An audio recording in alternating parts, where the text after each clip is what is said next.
Hello students, स्वागत है आपका अपने चैनल एमजीएम कैरियर इंस्टीट्यूट में।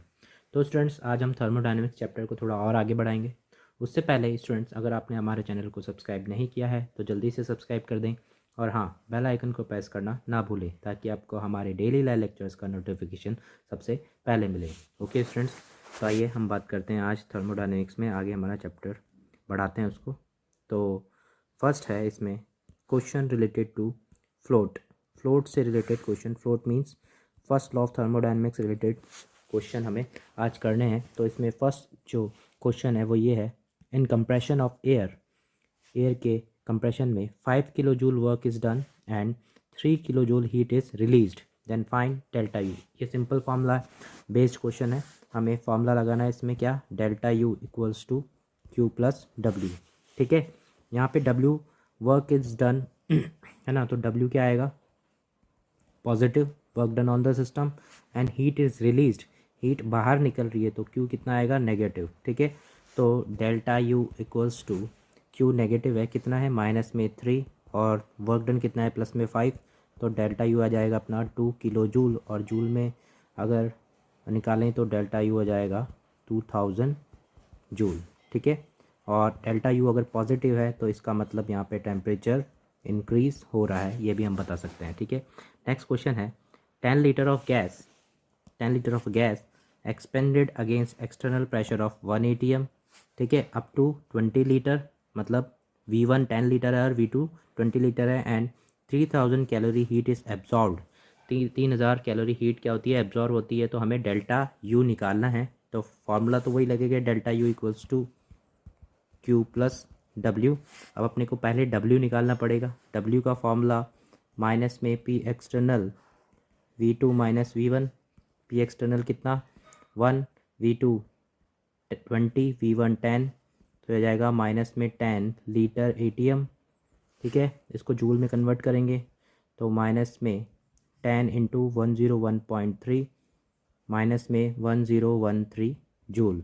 ठीक है, अब इसको हमें कैलोरी में कन्वर्ट करना पड़ेगा। क्यों, ये या तो इसमें जूल में निकाल देते हैं अपन डेल्टा यू भी। ठीक है, तो 3000 कैलोरी को मैं अगर जूल में कन्वर्ट करूँ तो Q इक्वल्स टू कितना आ जाएगा, हीट एब्जॉर्ब हो रही है मतलब प्लस में 3000 कैलोरी, और 1 कैलोरी इक्वल्स टू 4.2 जूल, तो Q equals to 3000 into 4.2 joule. तो यहाँ पे आप फॉर्मूला रख देते हैं, delta U equals to Q plus W. ठीक है, Q कितना है 3000 इंटू 4.2, और W कितना है माइनस में 1013 जूल। इसको सॉल्व करेंगे तो ये हो जाएगा delta U equals to 3000 into 4.2 हो जाएगा 12600 minus 1013 joule. Delta U equals to 11587 joule, ये आंसर आ जाएगा अपना। ठीक है, इस तरीके से हम डेल्टा यू निकालेंगे। नेक्स्ट क्वेश्चन है, 0.1 mole of an ideal gas show changes from 10 atm to 1 atm, है ना, in a reversible isothermal process. अब हमें रिवर्सिबल आइसोथर्मल प्रोसेस भी दिया हुआ है। हमें पूछा है find delta you, Q and W. तो सबसे पहले डब्ल्यू निकालते हैं, क्योंकि रिवर्सिबल आइसोथर्मल है तो फॉर्मूला लगा दूंगा मैं डायरेक्ट, माइनस में 2.303 NRT लॉग, इस बार फॉर्मूला V2/V1 नहीं होगा, क्या होगा, P1/P2 होगा। ठीक है, P1/P2। ठीक है, अब वैल्यूज़ रखते हैं, W इक्वल्स टू माइनस में 2.303, N की वैल्यू कितनी है 0.1, R 8.31, टेम्परेचर 400 केल्विन। ठीक है, एंड लॉग 10/1, लॉग 10 1 हो जाएगा। तो इसको जब हम सॉल्व करेंगे तो W आ जाएगा माइनस में 764 जूल। ठीक है, delta U equals to, formula होता है NCV delta T, general formula. अब टेम्परेचर इसमें कांस्टेंट है तो डेल्टा टू इज़ ज़ीरो, तो डेल्टा यू की वैल्यू ज़ीरो। अब delta U first law of thermodynamics से Q plus W, delta U zero हो गया तो Q की वैल्यू किसके बराबर, माइनस में W, this implies Q equals to 764 joule. तो ये अपना आंसर आ गया। ठीक है, एक ही आंसर ये रहा, एक ही आंसर ये रहा। ओके, इस तरीके से इस क्वेश्चन को करेंगे। नेक्स्ट है, if a gas is expanded reversibly and adiabatically then do remark on temperature and heat. तो जो हीट है वो तो कांस्टेंट है, है ना। क्यू इसमें क्या होता है 0, क्यू 0 मतलब इसमें हीट ट्रांसफ़र क्या होता है 0, हीट ट्रांसफ़र 0 मतलब हीट क्या होगा इसमें 0 है, मतलब कांस्टेंट है ड्यू टू एडियाबैटिक, ठीक है। और अगर हीट कांस्टेंट है तो इसका जो टेम्परेचर है वो क्या हो जाएगा, डिक्रीज़ हो जाएगा, ठीक है। एडियाबैटिक में ऐसा होता है, ठीक है। चलो अब हम चलते हैं आगे। हीट की बात कर रहे हैं तो हीट को पढ़ लेते हैं एक बार। हीट हमारा नेक्स्ट टॉपिक है क्यू। तो इसमें फर्स्ट है हीट कैपेसिटी। हीट कैपेसिटी को हम डिनोट करते हैं किससे, कैपिटल सी से, ठीक है। तो क्या है हीट कैपेसिटी, हीट कैपेसिटी है अगर किसी m ग्राम सब्सटेंस का टेम्परेचर 1 डिग्री सेल्सियस या 1 केल्विन से हमें बढ़ाना होता है, तो वो टेम्परेचर बढ़ाने के लिए जितने हीट की रिक्वायरमेंट होती है, जितने अमाउंट ऑफ हीट की रिक्वायरमेंट होती है उसको क्या बोलते हैं अपन, हीट कैपेसिटी, ठीक है। तो डेफिनेशन होगा amount of heat required to raise the temperature by 1 degree Celsius और 1 kelvin of m gram of substance, ठीक है।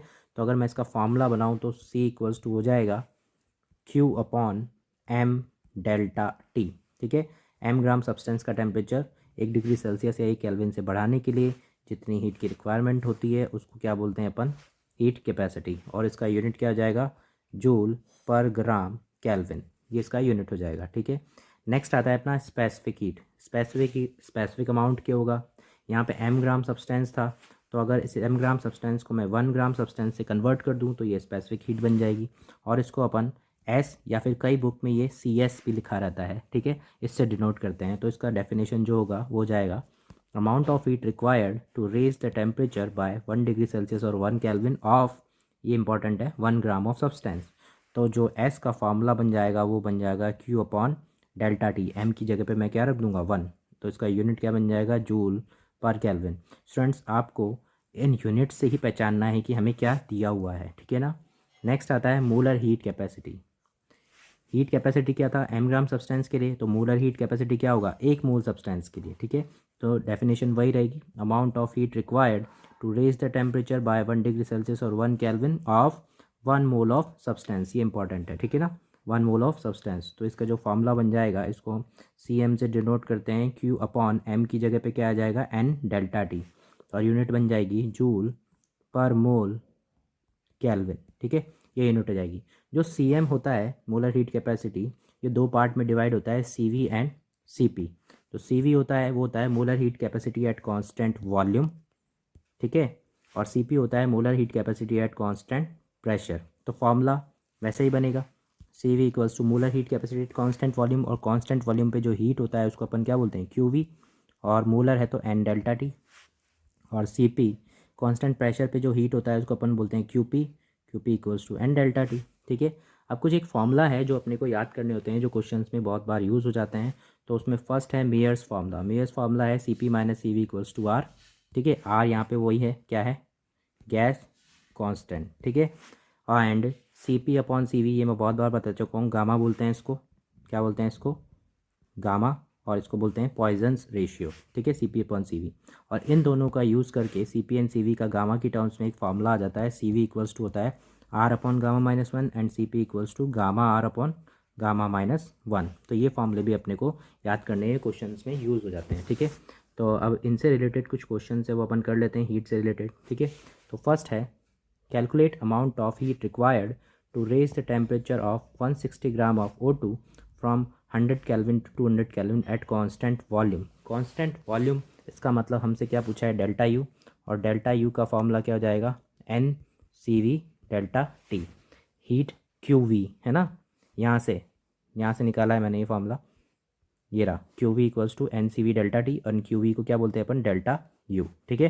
तो delta U equals to NCV delta T, बस फॉर्मूला लगा दो।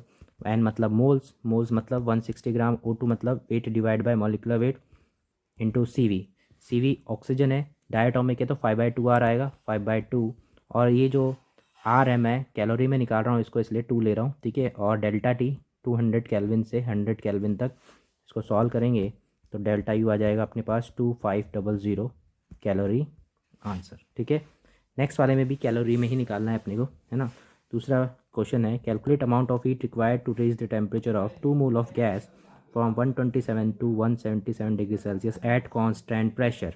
और हमें CV दे रखा है, कांस्टेंट प्रेशर मतलब डेल्टा H मतलब QP निकालना है, QP equals to N C P delta T, और इसी को ही हम डेल्टा एच बोलते हैं, तो N C P delta T. ठीक है, ठीक है। Delta H equals to N, N कितना 2 मोल्स, सी पी कैसे निकालेंगे, Mayer's formula C P minus C V equals to R, C P equals to R plus C V, और ये calorie में है इसलिए आर की वैल्यू भी कैलोरी में, तो 2 + 4 इक्वल्स टू 6, तो सी पी की वैल्यू आ गई 6। और डेल्टा टी कितना आ जाएगा, डेल्टा टी 177 से 127 50, तो डेल्टा एच आ जाएगा यहाँ से अपना 600 कैलोरी आंसर। ठीक है, नेक्स्ट क्वेश्चन देखते हैं students. At 127 degree Celsius 1 mole of an ideal gas, at 127 degree Celsius 1 mole of an ideal gas is expanded from 5 liter to 10 liter, find delta U and delta H. अब देखो students, यहाँ पे एक ही temperature दे रखा है, मतलब ये जो क्वेश्चन है वो आइसोथर्मल प्रोसेस का है। ठीक है, आइसोथर्मल प्रोसेस। तो अगर मैं डेल्टा यू का फॉर्मूला लिखूँ तो वो क्या है, N C V delta T. ठीक है, और डेल्टा एच का फॉर्मूला लिखूँ तो वो क्या है, N C P delta T. ठीक है, दोनों ही जगह डेल्टा टी आ रहा है, आइसोथर्मल है तो डेल्टा टी तो ज़ीरो हो जाएगा, तो delta U equals to zero and delta U and delta H equals to also zero. तो जो आइसोथर्मल प्रोसेस होते हैं उनके लिए delta H and delta U दोनों की वैल्यू कितनी होती है, ज़ीरो। समझ में आया। नेक्स्ट देखते हैं, calculate heat required to raise the temperature of 1 mole of an ideal gas from 100 to 200 kelvin at constant pressure if C P equals to ये। अब की बार हमें जो सी पी दे रखा है वो टेम्परेचर का एक फंक्शन दे रखा है। ठीक है, तो अगर टेम्परेचर का फंक्शन दे रखा है तो उसको इंटीग्रेट करेंगे तभी हमारे पास वैल्यू आएगी। तो डेल्टा एच का फॉर्मूला लगाएंगे अपन, क्या, N C P delta T, है ना, और इंटीग्रेट करना है इसलिए डेल्टा टी तो आएगा नहीं, तो क्या आ जाएगा यहाँ पे, N C P D T. ठीक है, और डेल्टा एच भी नहीं आएगा यहाँ पे आएगा D H equals to N C P D T. ठीक है, तो यहाँ से D H equals to N कितना है, 1 मोल है, सी पी की वैल्यू रखूँ तो 4 + 2 × 10⁻³ टी, ये सी पी और डी टी, और इसको इंटीग्रेट करना पड़ेगा अपने को, डी टी की लिमिट लगानी पड़ेगी 100 केल्विन से 200 केल्विन तक। ठीक है, इसको सॉल्व करूँगा अगर मैं तो डी एच आ जाएगा 4 डी टी इंटीग्रेशन प्लस में इंटीग्रेशन 2 × 10⁻³ टी डी टी, और लिमिट वापस 100 से 200, 100 से 200, टी डी टी का इंटीग्रेशन टी, तो डी एच, अब डी एच से ये बदल जाएगा क्या, डेल्टा एच हो जाएगा, सॉरी डेल्टा एच। तो delta H equals to 4 D T, 4 और डी टी का इंटीग्रेशन क्या, टी, और लिमिट लगाएंगे कहाँ से कहाँ तक, 200 से 100 प्लस में, ये तो वैल्यू ऐसी की ऐसी आ जाएगी, और टी डी टी का इंटीग्रेशन होता है t²/2, और लिमिट लग जाएगी यहाँ पे 200 से 100